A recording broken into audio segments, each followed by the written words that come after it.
This is Guardian Radio, your station for up-to-the-minute news and intelligent, interactive, and engaging conversations. 96.9 FM. The views and opinions of the hosts and guests are their own and do not necessarily reflect the views of the management and staff of Guardian Radio.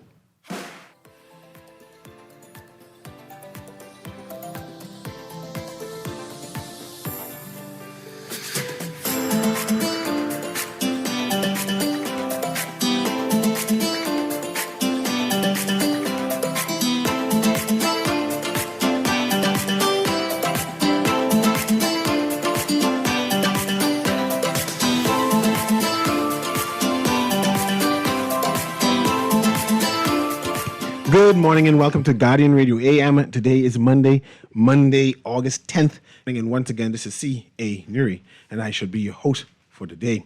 Today's show is sponsored by the Great Summer Escape Giveaway. You could win a trip for two, including hotel, car, luggage, and $1,000 cash. All you need to do is have your passport. Just get a Nassau Guardian, a newspaper, of course, and fill out the entry form, drop it in the entry box at the Nassau Guardian in Oaksfield. You know where that is. That's where I'm at. And tune in to the Guardian Radio and follow the Nassau Guardian on all social media platforms for your chances to win. But of course, I got to make sure you know that the deadline is on August 12th. Today is August 10th. The deadline is August 12th. So let's count that. Today is the 10th, which is Monday, 11th, which is Tuesday. So you have until Wednesday. Yes, you have until Wednesday to come into the Nassau Guardian and drop your entry form in. Of course, you got to tune in to the Guardian Radio and follow the Nassau Guardian on all social media platforms for your chances to win. That's the Great Summer Escape Giveaway. The deadline again is August 12th, and of course the drawing is on the 14th. So let's count that. So that's Wednesday is the 12th. The 13th is on Thursday. So by Friday, you know if you could be traveling. That's Friday. You can know if you could be traveling. So it ain't too late. Today, you come to the Guardian and drop off your entry form and move on. Today, right, I came across a story. It's a true story.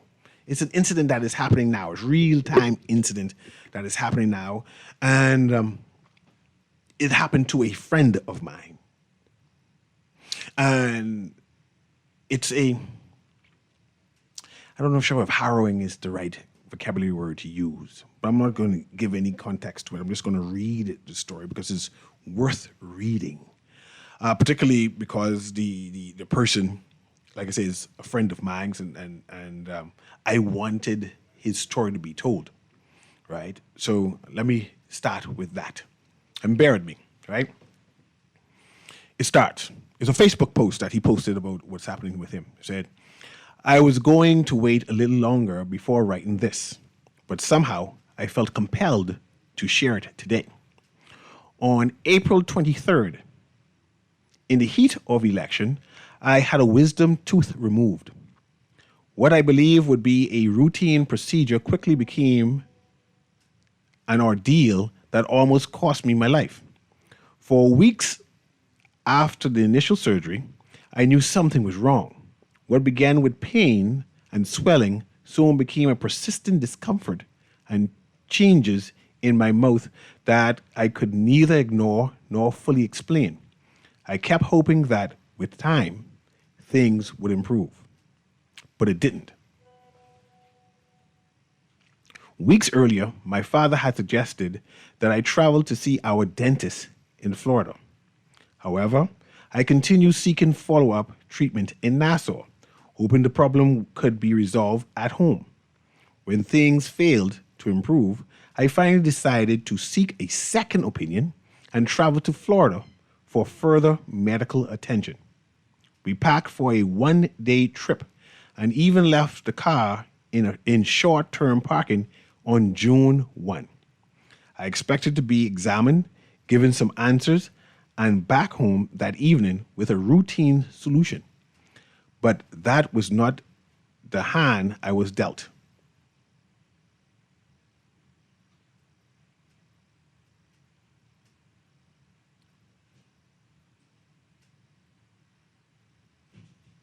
1 minute for me as I find the rest of the story. I expected to be examined, given some answers, and back home that evening with a routine solution, but that was not the hand I was dealt. That one-day trip turned into an entire week in the hospital. At the appointment, the dentist took a 3D panoramic scan of my mouth, a scan that would change my life forever. I remember walking into the private office and seeing the image displayed on a large monitor. Right there on the screen was a complete broken jaw. Never in a million years I have imagined that a broken jaw had anything to do with me. But the image was mine.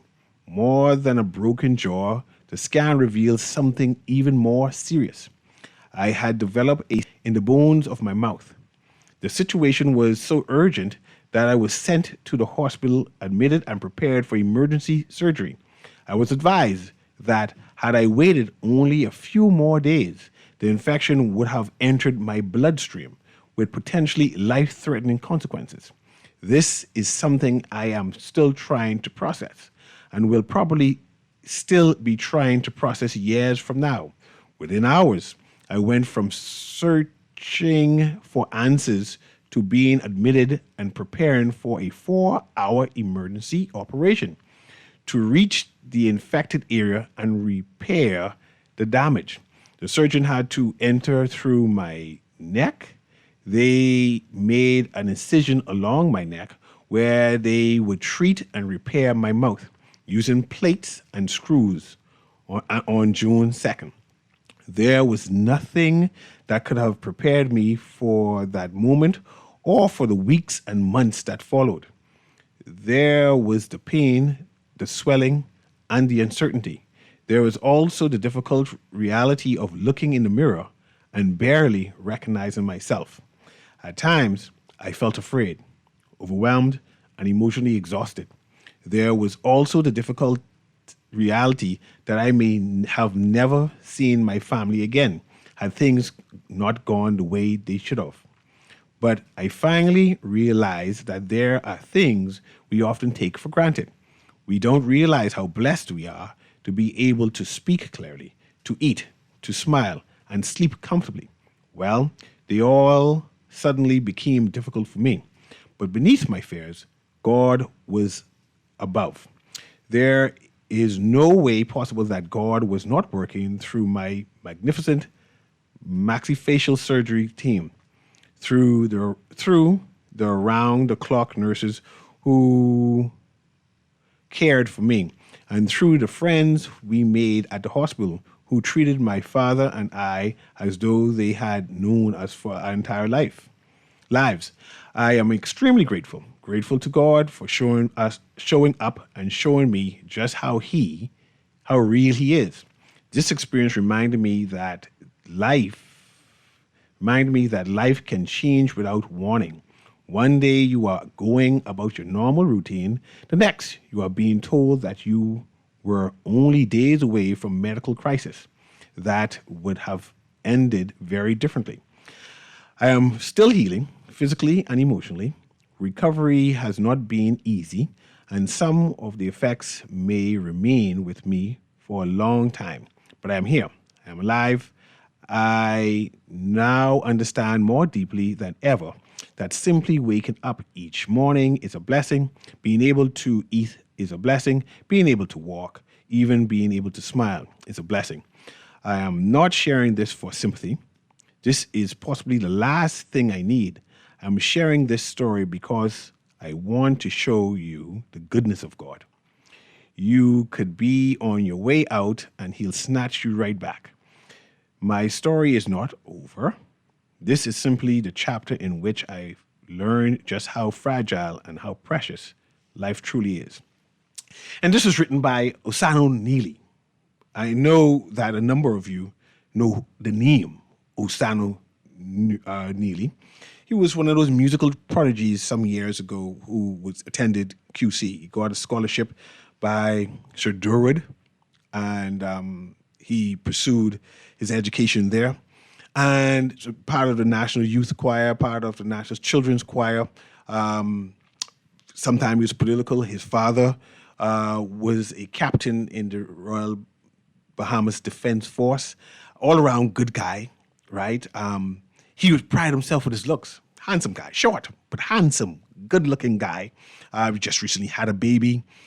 Pride in his joy. Every minute he taking pictures of him and his baby, right? And to know that during the political season where he's usually very active, he just went quiet, right? Which is strange, but since he worked for government thing, these things happens, right? And he posted a picture of himself with a scar. Remember, he's decently looking guy. He could model, right? And this scar cut from the jaw all the way to the end of his neck. It's a centipede type scar, right? He went to the dentist to get a teeth pulled. That's it. That happens routinely, often. That's a regular thing. And as he was getting his teeth removed, something happened. Something happened where his jaw shattered.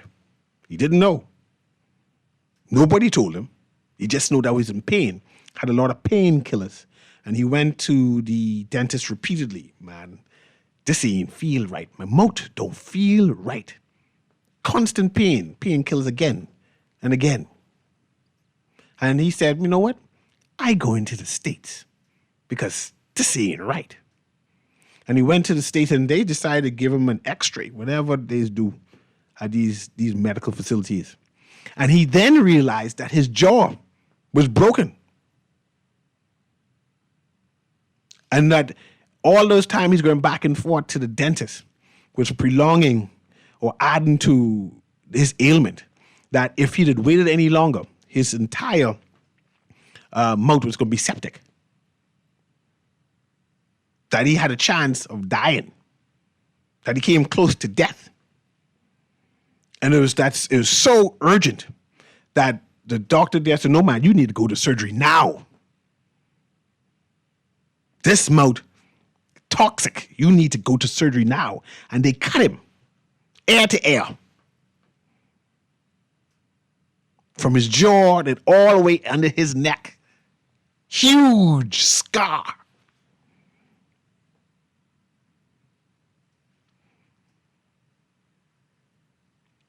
In order to fix his jaw that was broken from getting his teeth pulled, that nobody noticed. As he posted the story, a number of people recant stories of other people who had something similar but died. Said he was lucky. They were concerned for him. His friends who knew who he was, how active he is, learning to talk and whatever it is, knowing that he was, in quote, a pretty boy, seeing the scar on his neck. Their friend, who's almost died, they still dealing with it. Like, how do you say not stare at your friend?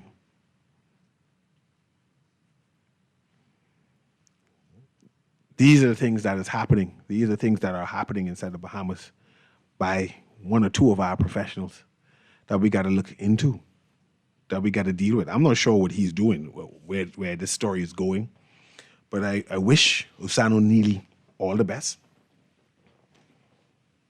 as he recovers.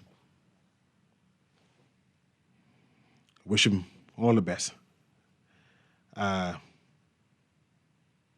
as he recovers.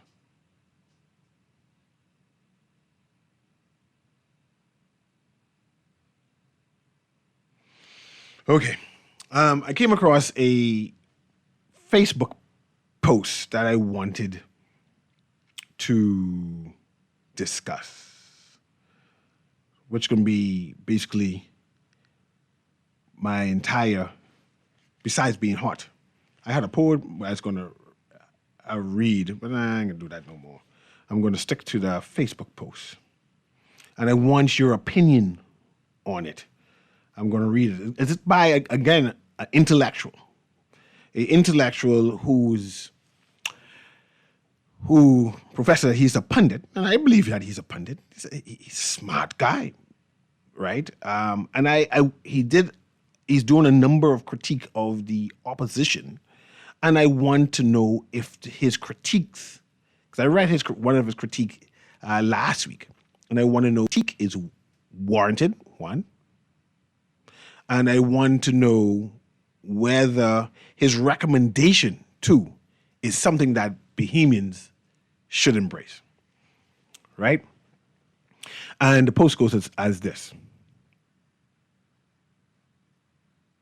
An active opposition requires daily accountability through a full-time shadow AG. That's the first statement. That's something that I want us to consider. I'm going to reread that again and go through every point.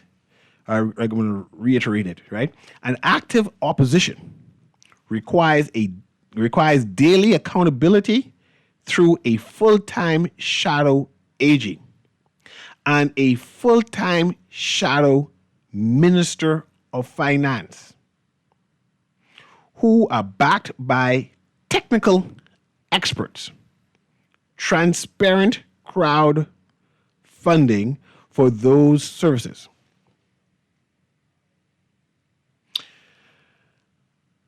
I was cool with all of that note until I read the part transparent crowdfunding for those services, because I wasn't sure what he mean crowdfunding. Because it sounded like I got to pay for it, and I got defensive on the whole post after that. It continues. An active opposition requires daily accountability through a full-time shadow AG and a full-time shadow Minister of Finance who are backed by technical experts, transparent crowdfunding for those services, legal and investigative resources, and aggressive use of the courts via judicial review to challenge unlawful government actions outside of an election cycle. Did everyone get that? I can talk about that soon. If it continues, if 50,000 people, including those who support the FNM and those who wish to see good governance in our country, cannot be persuaded to contribute $1 million monthly towards those efforts, let someone else do the persuading. And that's what the conversation is about today. I want to hear your opinion on that. I know it's a big topic, but sometimes you got to have these intellectual type of conversations, especially when people pontificating. And I say, I know, I see. Let's go to first critique. I believe the opposition, the official opposition, the Free National Movement needs help. They prove to be challenged. Some people say that they are reactive instead of being proactive when it comes to opposing the government or keeping the government in check. There are some people who say, man, this opposition complain too much. What you mean that they need to do more? That these people just oppose for opposing's sake. But then some people say, no, there are a number of things that our government is doing that should be constitutionally challenged.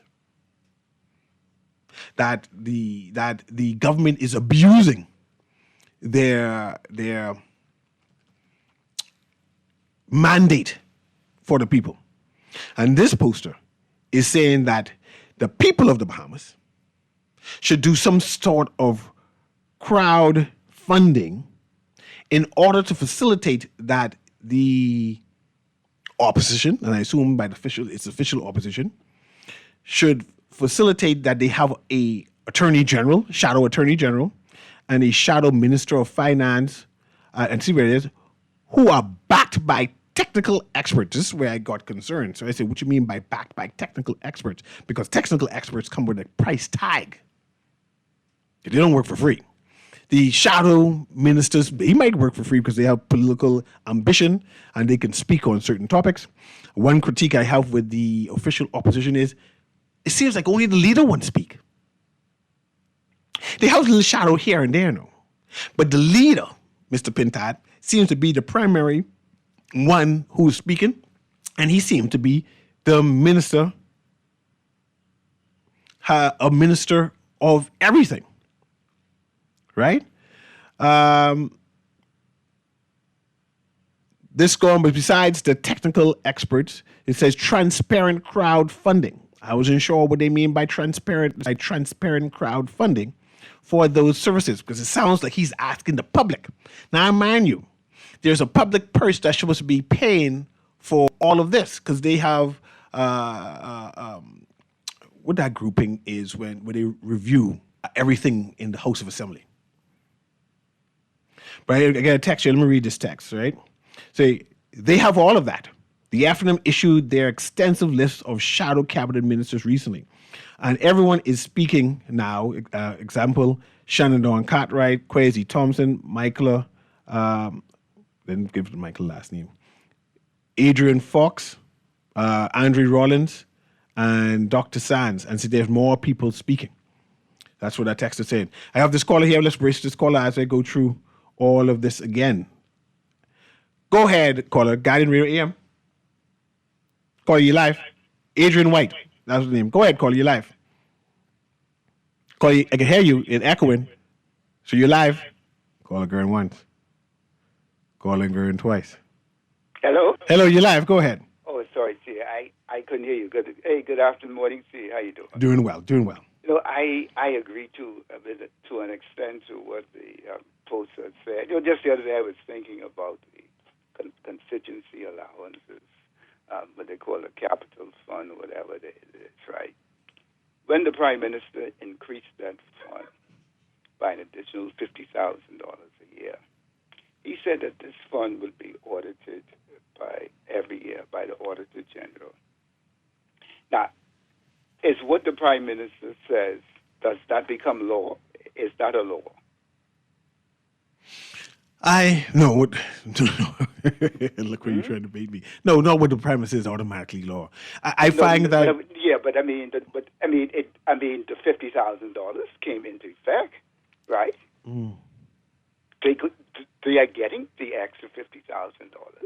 Okay, that was part of what he said. But the other part, okay, and we need to challenge this government on these things. You know, as he said that this fund will be audited every year. Yeah. And so the opposition or the people or the constituency or whoever it is need to take these members of parliament who are getting these monies and they are spending it, God knows how, with no accountability. And according to the law, this fund is supposed to be audited. You know, and if the government is not carrying out its duty, it should be sued for dereliction of duties. Let's talk about that.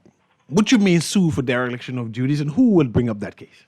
I mean, you know, the government in the U.S., they are taken to court, like, you know, all the time.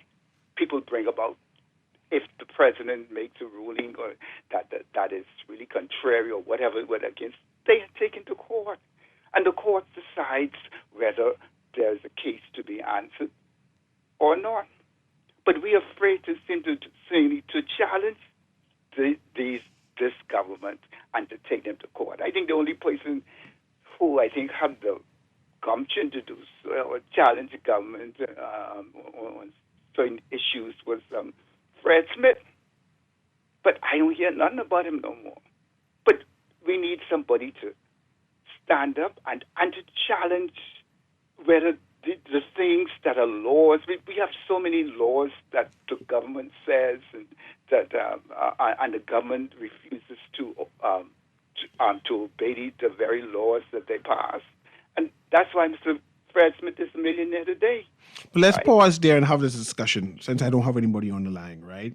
And Mr. Fred Smith is still active, but he's kind of quiet now. And personal life. Last time I heard he had a skiing accident, and after that, he just gone quiet after that. In the Bahamas, we have loads of KCs, King's Consuls. So we have competent attorneys that exist.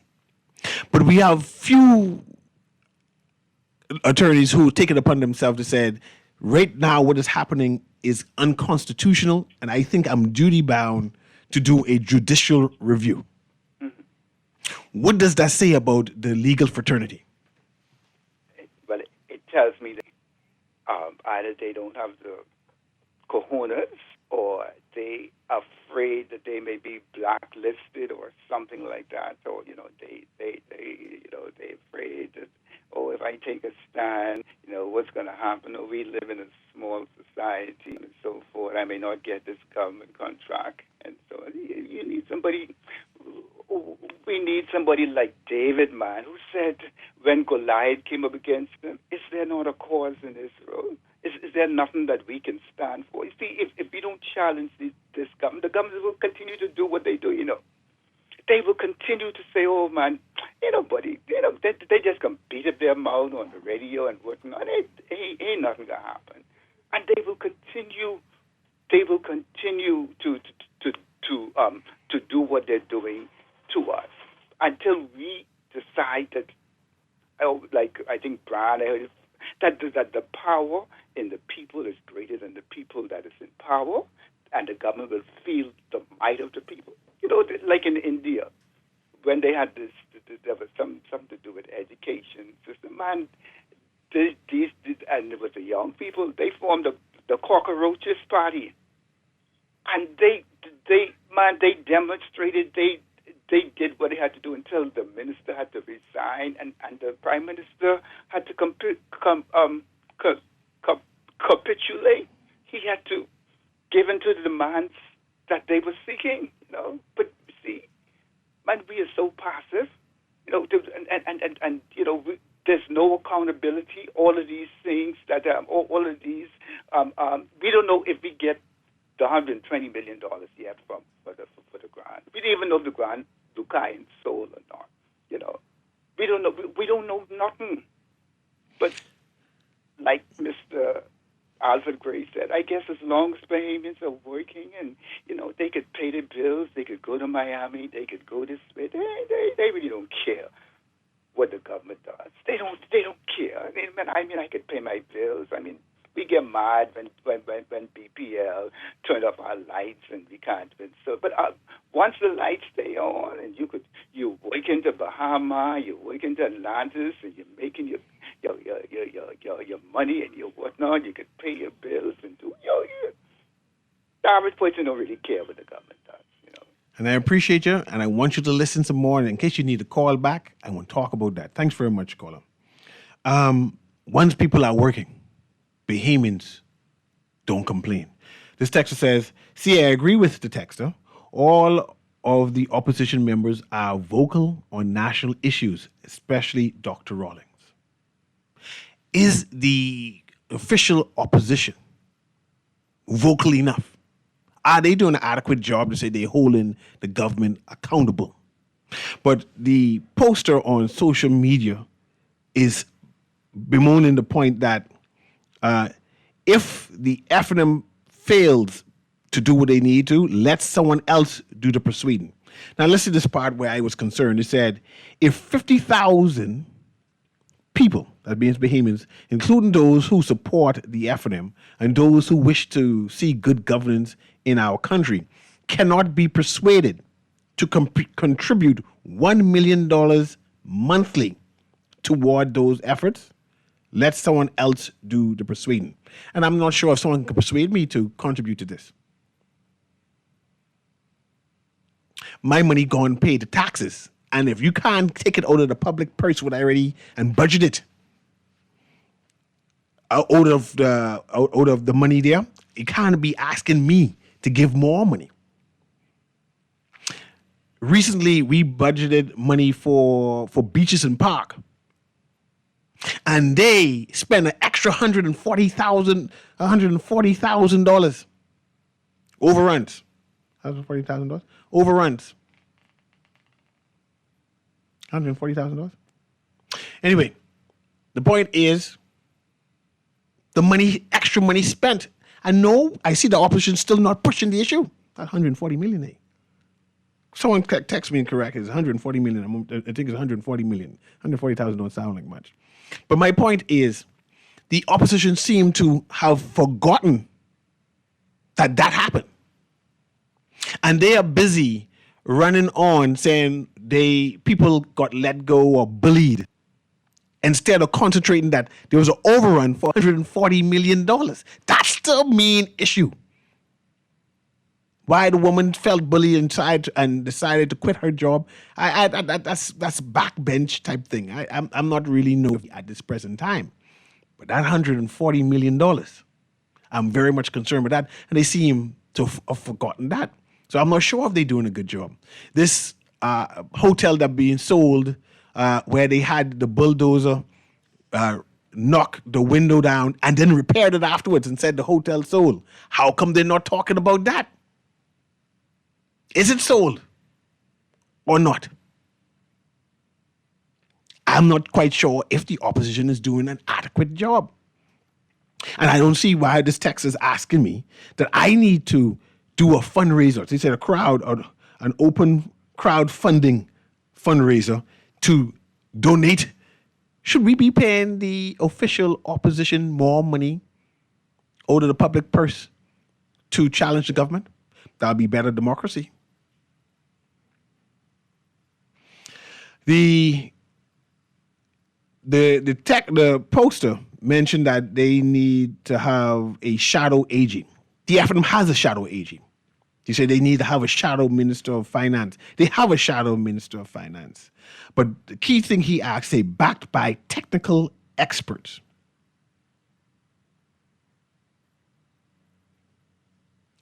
Is it that this poster is trying to say that the budget for the opposition needs to be expanded? He even go as far as legal and investigative resources.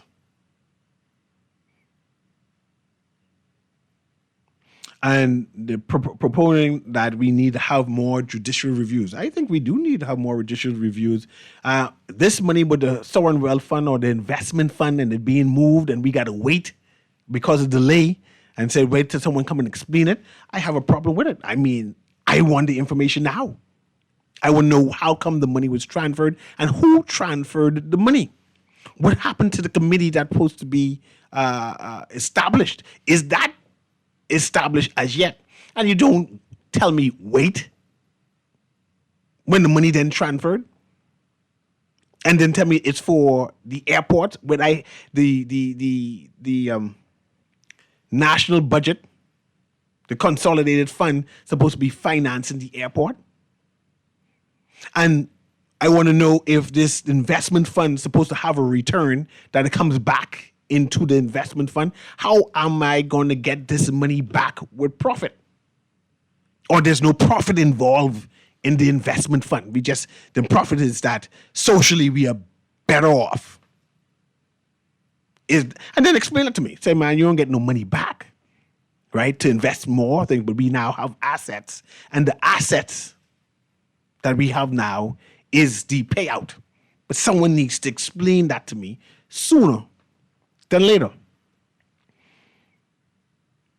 See, this text says, see, what do y'all want the opposition to do? Only 5 people in there, and only 2 is talk.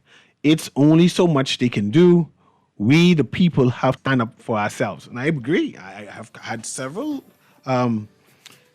shows where I said we, the people, need to be the opposition and be reminded that the government is our employees and we need to hold them accountable. This next text says, Newry, your PLP party and my party of old don't care about none of this. They keep deflecting. They don't answer no questions. They lie on someone else. What is there for the opposition to do? They are going legal as well. Our country is corrupt. All the people they can do to the PLP assigned operatives. I hear you, Texter. I can take a commercial break just for that. Just so I can soak that in to find out exactly what you're trying to say. Guardian Radio AM, we'll be right back.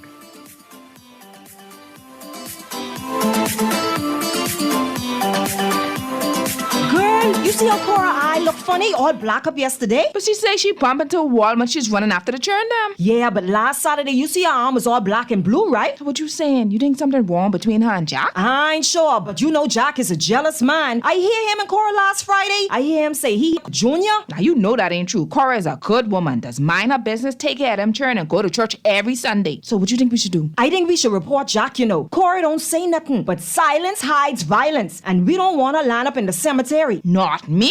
I ain't getting in nobody business, then Jack come after me, and I land up next to Cora. No, man, we could call a text Crime Stopper. And remember, we can even our tip. Remind me again, how does this work? We can call them in Miami at 328-TIPS or 328-8477. Or when we in the island, call toll-free at 300-TIPS or 300-8477. And if you don't have no minutes, use the Crack Crime Bahamas app, and we could text them, and the messages get on mix up before it leave your phone, so nobody can know what you saying. So what we waiting on then? Let's go earn some grocery money.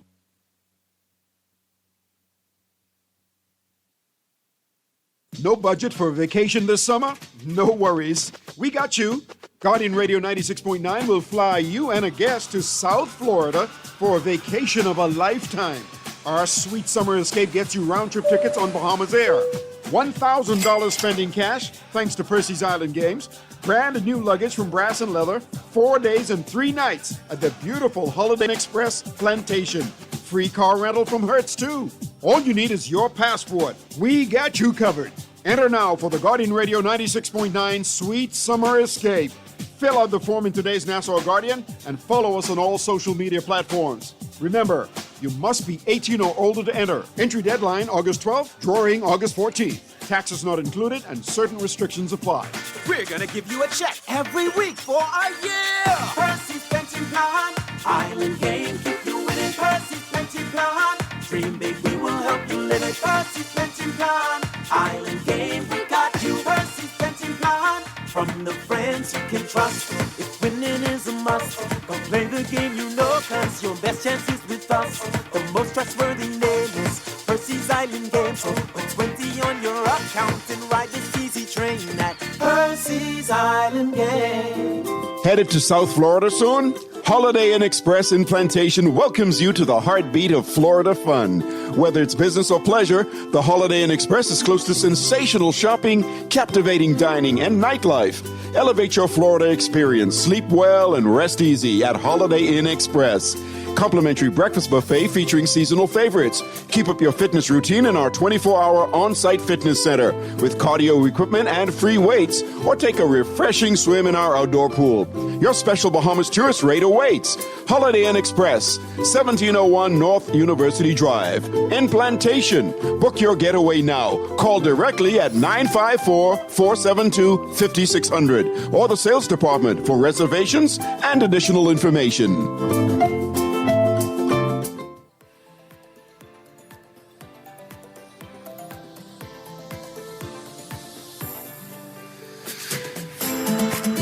And welcome back to Guardian Radio AM. Of course, it's CA Newry, and it's 11:45. We know it's 11:45. It's all Percy's Island Games, right? Okay, I want to say attention, Island Game players. Percy's Pension Plan is now accepting applications. You hear that? So the deposit a mere $25, and you are officially in the runnings for a weekly salary of up to $1,000 a week for a full year. You hear that right? That's $1,000 a week for up to a full year. So your applications close on September 8th, which is soon. That's less than a month ago. Went away. Apply now through theislandgame.com. I'd like to remind you that this is a promotional gaming campaign, and it is not an insurance policy, a pension fund, a retirement savings plan, investing product, or other regulated financial service. I got to make sure people understand that. But I'm continuing my conversation because the poster on social media is critiquing the official opposition. And I want to know, is it warranted? Whether the opposition is doing an adequate job being the official opposition, or they need help. This is what they post. the day before, continuing their posting about the official opposition, said the Bahamas needs an official opposition that would use all of the tools available in our democracy to hold the government to account.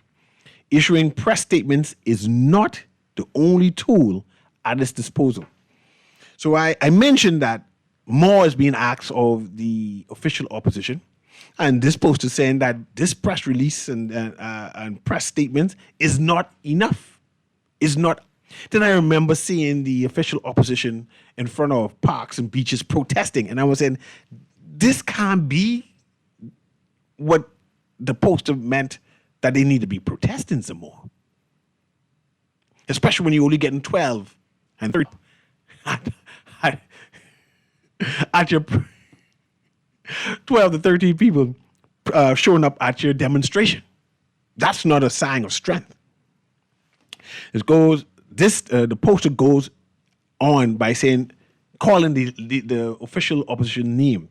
Said Mr. Pintard and his entire parliamentary team should immediately resign if they are unwilling to or unable to do better. They should allow others to do what they are not. I had a problem with the last statement. They should allow others to do what they can do, right? Others like who? Others like who? Can't be COI. I mean, COI kind of quiet. They don't even do live on Sunday no more. Live at 8. They stopped that. They're on pause. Let's read this text. It said the opposition was very active in the last 5 years. It's the people who didn't give a 5 cents. Now people are acting flicking brand new. But it's strange how people would ask for accountability from the opposition, but would revel in the filth of the government. Let's go to the caller here as I go through these texts so I can read them and prepare to read them for you. Go ahead, caller. You live? Hello? You're live. Go ahead. Yes, I have a problem with your statement this morning. What statement was that? The opposition is doing enough, right? My thing is, so many things is going on with this present administration, right? And everybody is so quiet about it. I think you need to elaborate on what the government is not doing. Right, I think that's what you need to elaborate. Let's talk about that. Elaborate on. Let's talk about not the opposition. Let's talk about that because I have a text right as you say that saying, "Why focus on the opposition?" Yes, why focus on the opposition and the government and this thing with the with MP number one that still haven't been answered yet, right? Come on, man, stop being biased. Me? I asking questions. Stop being biased. But I asking questions too. I saw the post and I said, let's go and have a conversation on whether the opposition is doing enough. Oh, you going already, caller? So let's have a conversation on that. The government has a large majority. They are doing what they say they can do. And they explaining what they claim they say they are doing. And only one set of people in the parliament who's able to challenge the government. That's the opposition. And we could say talk show host. We could challenge the government too, if that's the answer. However, the opposition is as part of the government. It's checks and balances. They have the PAC, which I'm not a part of. I mean, they could put me there if they want to. I don't know how much they pay, but I'm not a part of the PAC. The opposition is a part of the PAC, and if we need to keep the government in check, shouldn't I ask, is the opposition doing enough keeping the government in check? Should I take on the mantle of saying, okay, I give up on the opposition. They ain't doing it, so I now need to lead the charge and start protesting and challenging the opposition. It's supposed to be my job now.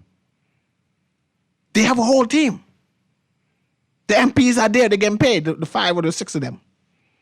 The leader of opposition is there, get a separate salary from being an MP. He's there. They have the PAC and all those other instruments within the system where they could put the government in check. And then people asking whether I should ask, whether I should ask if the opposition is doing enough. Are they doing enough? Do you feel satisfied? You watching the government do what they do? You watching them not explain because I still concerned with this investment fund. I got paranoid and terrified. I still want to know about $140 million. I think I get the correct number now. The $140 million at Beaches and Park overrun. And I want to know, are they still asking that question? Or they move on for that? Or they move on and they talking about the lady in HR who's being bullied. That's more important to them than $140 million overrun at Beaches and Park. How come they ain't asking that boy to still resign? I still asking for him to resign. Because I used to want to know, would he spend $140 million on? What about the hotel in Grand Bahama? The thing about BPL and this light thing, the power grid, right? The Bahama power grid. The questions they asking is after the blackouts. Man, that place was collapsing from a long time. The roads was bad from a long time. I'm just saying that they seem to be reactive in terms of how they manage, how they managing the opposition. Okay, let's see what it is. All the people in the positions you can go to and file an investigation or complaint are PLP assigned operatives. And that might be concerning though. That there are people who would say that the PLP has stacked the deck all around. That they put their people in places where you have to go, where you ever go complain and ask for checks and balances. All of them are known supporters of the government. That you have no way of complaining to get answers. And that's what the PAC was Public Accounting Committee was complaining about. They got to wait to get answers. Let's read, this says, the people had a free opportunity to bring this government to account on May 12th, but y'all were happy not knowing about your $141 million. And I can tell the texters again, I want you to talk about yourself. Don't promote me, people. If you voted PLP, texter, say you voted PLP and now you happy. But don't talk about how I vote. How I vote is how I vote. And how you vote is what you're supposed to be talking about. Talk about how you vote. And that whether you are happy about what's going on. And if you are happy with what's going on, say, Newry, I happy with what's going on. But I bring in the questions to you. This texter say, CA, I don't understand what the people want the opposition to do. When they have been asking questions in Parliament officially for 5 years and no answers forthcoming from the government. The former Attorney General instructed the permanent secretaries not to appear. The PAC was powerless to send for persons and papers. The deck is stacked all around with government-appointed supporters. So what can the opposition do? So that's the theme. What can the opposition do? Sound like a recitation type poem. What a poor boy can do to serve his country. My stepfather used to say a poem similar to that. What can a poor boy do? Let's see what else texted here.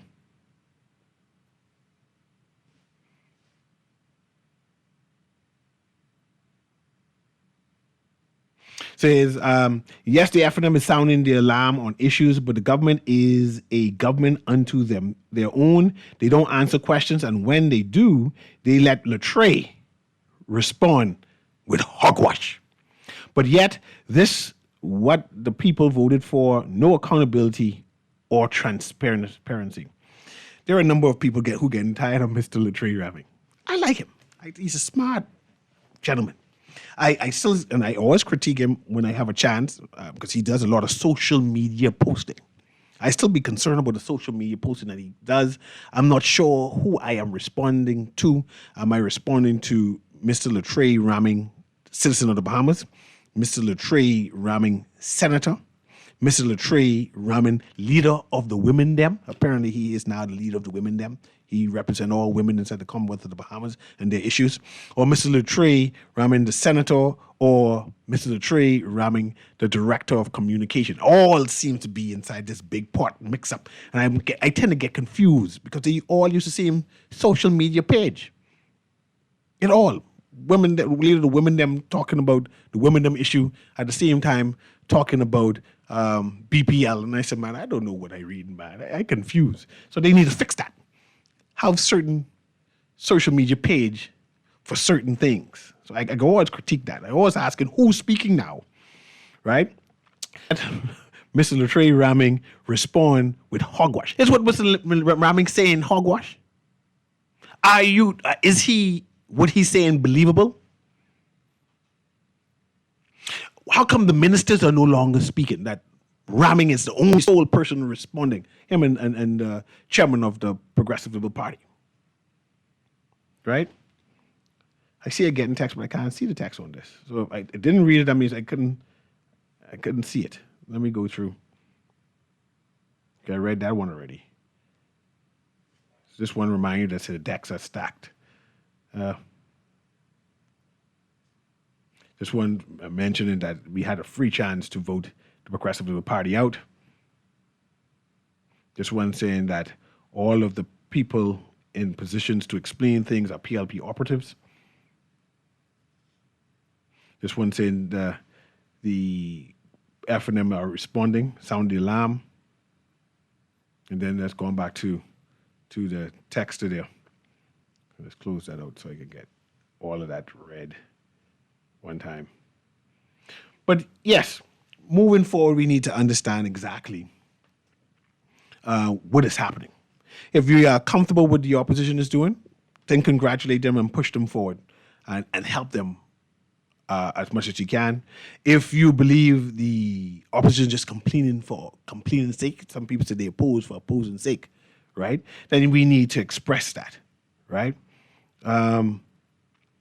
So this one said, Newry COI never stopped their Sunday live at 5 p.m. up to last evening. They were voicing their opinion. Seemed like Mr. Bean only want to talk about what the person named Trevor, the person who locked up in the United States, who was flying that plane and the plane crashed, whatever. That's all they want to talk about. When Mr. Lincoln Bean talked hard to the opposition to do their job, everyone raised up against him. They have the PAC, but not using the power. There's no opposition other than the COI. I'm not sure if the COI is actually in opposition. I'm just saying. Some people have them as entertainment and an interrupter of sensible thought. Okay, let's read this one. Okay, that one is not me. But I'll close with that. I will close with that. I saw a number of critique of the opposition. I wanted to bring it forward to see what the people them were talking about. I see a number of texters saying, no, the opposition is doing an adequate job. It's that we, the Bahamian people, need to do more regarding such. And if that is the case, I'll go on social media and remind the poster that no, the opposition is adequate. Anyway, this has been Guardian Radio AM with C.A. Newry. You have a good day.